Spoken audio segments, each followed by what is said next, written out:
وَكَأَيٍّ مِّنْ آيَةٍ فِي السَّمَاوَاتِ وَالْأَرْضِ يَمُرُّونَ عَلَيْهَا وَهُمْ عَنْهَا مُعْرِضُونَ۔ یہ سورہ یوسف کی آیت نمبر 105 ہے۔ اللہ رب العزت اس آیت میں ارشاد فرما رہے ہیں وَكَأَيٍّ مِّنْ آیَةٍ،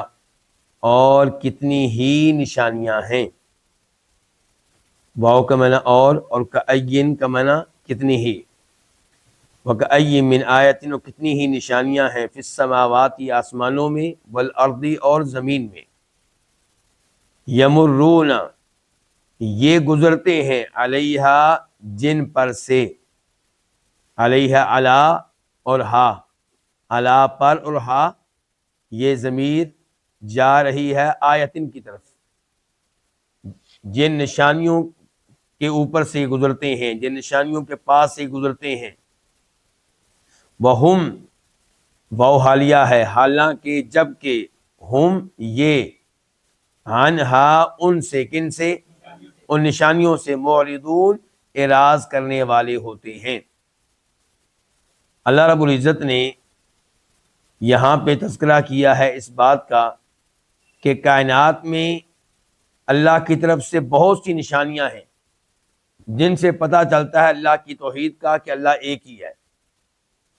اور کائنات میں بہت سی نشانیاں ہیں جن سے پتہ چلتا ہے اللہ کی قدرت کا، اور کائنات میں بہت سی نشانیاں ہیں جن سے پتہ چلتا ہے کہ اللہ تعالیٰ لوگوں کو قبروں سے دوبارہ اٹھانے پہ قادر ہے۔ لیکن لوگ ان نشانیوں پہ غور و فکر نہیں کرتے، ان سے منہ موڑ لیتے ہیں۔ تو اللہ رب العزت نے اس آیت میں ترغیب دی ہے انسانوں کو ان آیات اور نشانیوں پہ غور و فکر کرنے کی، اور یہ نشانیاں آسمان کی شکل میں موجود ہیں، زمین کی شکل میں موجود ہیں، خود انسان کے اپنے جسم میں اللہ کی قدرت کی کئی ایک نشانیاں ہیں۔ اسی لیے اللہ تعالیٰ فرماتے ہیں وَفِي الْأَرْضِ آيَاتٌ لِّلْمُوقِنِينَ وَفِي أَنفُسِكُمْ أَفَلَا تُبْصِرُونَ، زمین میں کئی نشانیاں ہیں ان لوگوں کے لیے جو یقین رکھنے والے ہوں، اور خود تمہارے جسم میں کئی نشانیاں ہیں، پس کیا تم دیکھتے نہیں ہو، یعنی کہ غور و فکر نہیں کرتے ہو؟ تو اللہ رب العزت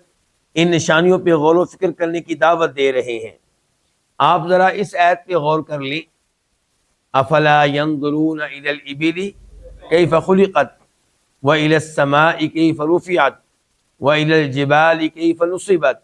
والى الارض كيف سطحت، یہ اونٹوں کی طرف نہیں دیکھتے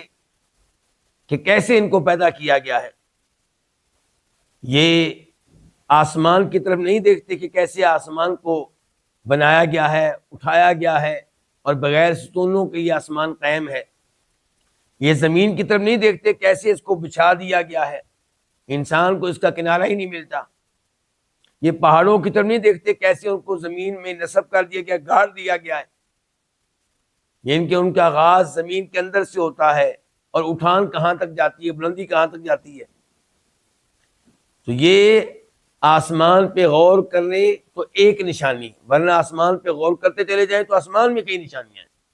ایسے زمین میں کئی نشانیاں ہیں۔ تو جو اللہ رب العزت آسمانوں کو قائم کیے ہوئے ہے ستونوں کے بغیر، اور پتہ نہیں کب سے یہ آسمان قائم ہے، اور زمین کو بچھائے ہوئے ہے، جبکہ نیچے کیا ہے؟ پانی، پانی کے اوپر زمین، کتنی عجیب بات ہے، یعنی کہ اب تک پانی کی وجہ سے زمین کو ختم ہو جانا چاہیے تھا، لیکن نہیں، زمین کے اوپر بلند و بالا انسان عمارتیں قائم کر رہا ہے اور زمین سب کا بوجھ اٹھا رہی ہے۔ تو ان تمام نشانیوں پہ غور و فکر کریں گے تو آپ یہ کہنے پہ مجبور ہو جائیں گے کہ یہ نظام کامیابی سے اس لیے چل رہا ہے کیونکہ خالق اور مالک ایک ہی ہے،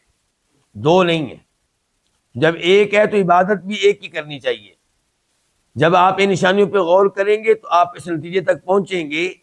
کہ جو اللہ آسمان و زمین جیسی مخلوق کو پیدا کیے ہوئے ہے، اس کے لیے 5-6 فٹ کے انسان کو دوبارہ پیدا کرنا کچھ مشکل نہیں ہے۔